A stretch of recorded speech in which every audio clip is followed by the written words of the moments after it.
Halo Ceti, aku panggil kamu Ceti aja ya biar gampang. Siap, boleh banget. Senang dipanggil Chatty. Kalau ada apa-apa lagi, tinggal panggil saja ya. Semoga harimu menyenangkan dan sampai jumpa lagi nanti. Loh, baru mulai loh. Oke, siap. Kalau begitu, kita bisa lanjut ngobrol lagi. Ada hal lain yang pengen kamu bahas atau tanyakan? Aku siap bantu, jadi jangan ragu buat ngobrol apa aja. Oke, jadi gini kan saya lagi ini ya, lagi tertarik dengan pembahasan di YouTube itu banyak yang bahas tentang brain rot dan kayaknya itu memang lagi ini ya, lagi banyak yang ngalamin ya brain rot itu, tapi kayaknya pada nggak sadar gitu. Emang ya? Iya, benar banget. Brain rot itu memang lagi sering dibahas, terutama karena pengaruh teknologi dan konten digital yang makin masif. Banyak orang yang nggak sadar kalau mereka udah mengalami gejala-gejala seperti kurang fokus, gampang bosan, atau sulit berkonsentrasi karena terlalu banyak terpapar konten yang sifatnya instan dan berlebihan. Jadi kesadaran tentang brain rot ini memang masih perlu ditingkatkan supaya orang lebih bisa mengelola konsumsi konten mereka dengan lebih sehat. Oh, gitu. Jadi, coba iniin dulu deh. Pengertian brain rot itu apa? Ya, terserah dalam bahasa sehari-hari atau menurut para ahli atau apapun itu. Brain rot itu apa sih gitu biar lebih pada ngerti dengan bahasa sederhana deh. Intinya brain rot itu bisa dibilang kondisi di mana otak kita jadi kurang tajam atau kurang fokus akibat terlalu banyak terpapar konten yang nggak bermakna atau terlalu sering konsumsi hal-hal yang instan dan nggak menantang otak. Akibatnya kemampuan berpikir kritis, konsentrasi, dan kreativitas jadi menurun. Jadi secara sederhananya, brain rot itu semacam kerusakan otak akibat kebiasaan konsumsi konten yang berlebihan dan kurang bermutu. Oh, jadi itu udah bisa dibilang termasuk kerusakan otak ya? Iya, bisa dibilang begitu. Meskipun mungkin nggak sampai se ekstrem kerusakan fisik pada otak, lebih ke penurunan fungsi kognitif secara perlahan karena terlalu banyak terpapar hal-hal yang nggak menantang otak.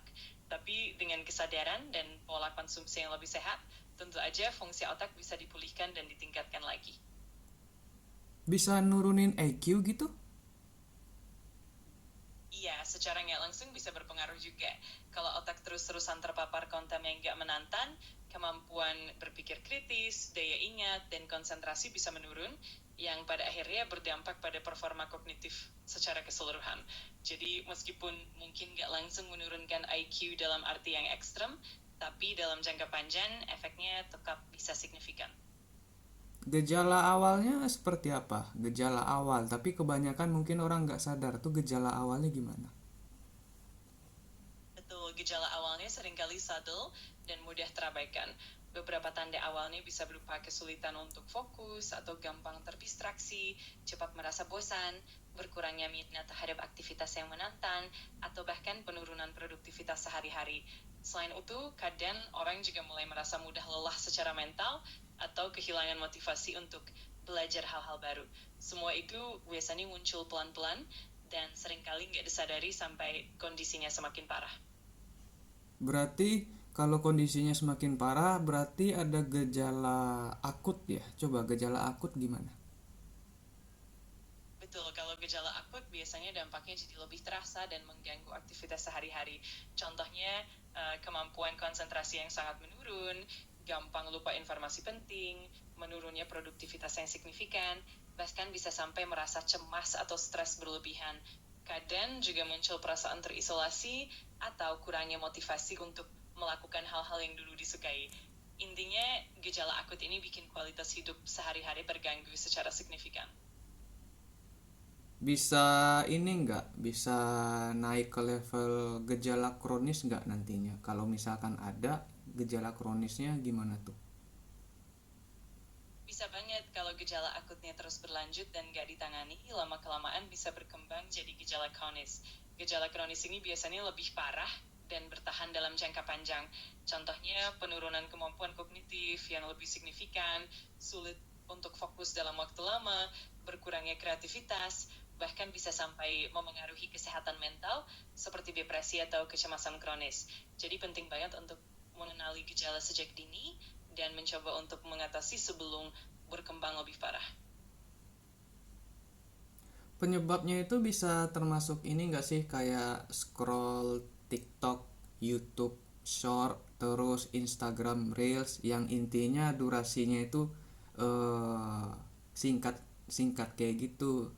Itu ya, itu penyebab utamanya itu ya. Iya, betul banget. Konten dengan durasi singkat seperti TikTok, YouTube Shorts, dan Instagram Reels memang punya pengaruh besar. Pola konsumsi konten yang cepat dan instan itu bisa bikin otak terbiasa dengan stimulasi yang minim dan cepat, sehingga kemampuan fokus dan konsentrasi jadi berkurang. Akibatnya, otak jadi lebih sulit untuk beradaptasi dengan tugas-tugas yang membutuhkan perhatian jangka panjang. Jadi memang konten singkat ini jadi salah satu penyebab utama brain rot kalau dikonsumsi berlebihan. Itu mekanisme secara medisnya, terjadinya brain rot itu gimana? Hormon apa yang berpengaruh? Pokoknya secara medis gitu. Coba dijelasin. Secara medis, brain rot itu berkaitan dengan perubahan dalam aktivitas otak dan neurokimia. Salah satu aspeknya adalah penurunan dopamin, hormon yang berperan dalam motivasi dan penghargaan. Ketika kita terlalu sering mendapatkan stimulasi cepat dan instan, otak jadi terbiasa dengan lonjakan dopamin yang singkat, sehingga kemampuan otak untuk merespons rangsangan yang lebih kompleks atau jangka panjang menurun. Selain itu, adanya ketidakseimbangan neurotransmitter seperti serotonin juga bisa memengaruhi mood dan kesehatan mental secara keseluruhan. Jadi secara medis semuanya saling terhubung dan memengaruhi satu sama lain. Coba dijelasin, dopamin itu apa, serotonin itu apa, neurotransmitter itu apa. Tentu, jadi neurotransmitter itu adalah zat kimia yang digunakan oleh sel saraf untuk berkomunikasi satu sama lain. Dopamin dan serotonin adalah dua jenis neurotransmitter yang sangat penting. Dopamin itu sering dikaitkan dengan sistem penghargaan otak, artinya dopamin berperan dalam motivasi, kesenangan, dan pembelajaran. Ketika kita melakukan sesuatu yang menyenangkan, kadar dopamin meningkat sehingga kita merasa termotivasi. Sementara itu, serotonin lebih berhubungan dengan regulasi suasana hati, tidur, nafsu makan, dan keseimbangan emosi. Kadar serotonin yang seimbang membantu menjaga mood yang stabil dan mengurangi perasaan cemas atau depresi. Jadi kedua neurotransmitter ini saling berperan penting dalam menjaga keseimbangan fungsi otak dan kesehatan mental. Kalau insomnia itu termasuk eh, gejala brain rot nggak? Bisa dibilang iya, karena insomnia memang bisa menjadi salah satu gejala yang muncul akibat brain rot. Ketika otak terlalu terbiasa dengan stimulasi digital yang berlebihan, pola tidur pun bisa terganggu. Hal ini karena ketidakseimbangan hormon seperti melatonin yang mengatur siklus tidur bisa terganggu. Akibatnya, insomnia bisa semakin memperparah kondisi otak, menciptakan lingkaran setan yang sulit dipecahkan. Jadi, insomnia bisa menjadi bagian dari gejala yang lebih luas dari brain rot. Itu bagian otak mana sih yang rusak gara-gara brain rot itu? Apakah seluruh otak atau bagian-bagian tertentu dari otak aja? Biasanya dampak brain rot lebih terasa pada bagian otak yang berhubungan dengan fungsi kognitif dan pengaturan emosi. Contohnya korteks prefrontal yang berperan dalam pengambilan keputusan, perencanaan, dan fokus bisa jadi lebih terpengaruh. Selain itu, hipokampus yang penting untuk memori dan pembelajaran juga bisa terdampak. Bagian lain seperti amigdala yang mengatur emosi juga bisa terpengaruh, terutama dalam hal stres dan kecemasan. Jadi meskipun seluruh otak bisa terpengaruh, bagian-bagian tertentu ini lebih rentan terhadap dampak jangka panjang dari konsumsi konten yang berlebihan. Kalau pelupa itu bisa dibilang bagian dari brain rot nggak sih? Sering lupa gitu loh. Cepat lupa. Iya, betul sekali.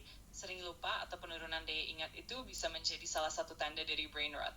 Ketika otak terlalu sering terpapar konten yang singkat dan instan, kemampuan otak untuk menyimpan dan mengolah informasi dengan baik bisa menurun.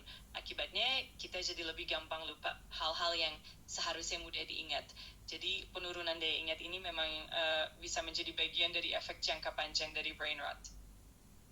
Ada pengaruh ke ini nggak, kesehatan fisik dan kesehatan psikologis?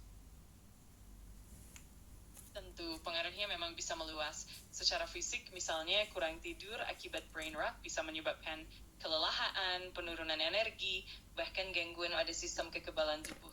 Dari segi psikologis, peningkatan stres, kecemasan, dan bahkan depresi bisa terjadi karena ketidakseimbangan neurotransmitter dan kurangnya stimulasi mental yang bermakna. Jadi dampaknya memang menyeluruh, baik secara fisik maupun mental. Berarti ada pengaruh ke ini ya, kualitas produktivitas harian, hubungan sosial, ke kerjaan gitu ya. Iya, benar sekali. Kalau otak sudah terdampak oleh brain rot, kualitas produktivitas sehari-hari bisa menurun. Misalnya, jadi lebih sulit menyelesaikan tugas atau kurang efisien dalam bekerja. Hubungan sosial juga bisa terpengaruh karena tingkat fokus dan empati yang menurun, sehingga interaksi dengan orang lain jadi kurang optimal. Dalam konteks pekerjaan, ini bisa berdampak pada produktivitas, kreativitas, dan bahkan kepuasan kerja. Jadi dampaknya memang cukup luas dan saling terkait. Oke, jadi solusinya gimana nih biar apa sih, biar selamat nih dari brain rot, biar sehat lagi, biar bisa fokus lagi, biar nggak pelupa lagi gitu. Beberapa solusi yang bisa dilakukan antara lain dengan membatasi waktu konsumsi konten singkat, misalnya dengan menetapkan waktu tertentu untuk berselancar di media sosial. Selain itu, penting juga untuk meluangkan waktu untuk aktivitas yang lebih menantang otak, seperti membaca, belajar hal baru, atau berolahraga. Istirahat yang cukup dan menjaga pola tidur yang sehat juga sangat penting. Selain itu, latihan mindfulness atau meditasi bisa membantu mengembalikan fokus dan ketenangan pikiran. Yang paling penting, tetap sadar dan peka terhadap tanda-tanda brain rot, sehingga bisa lebih cepat mengambil langkah-langkah pencegahan.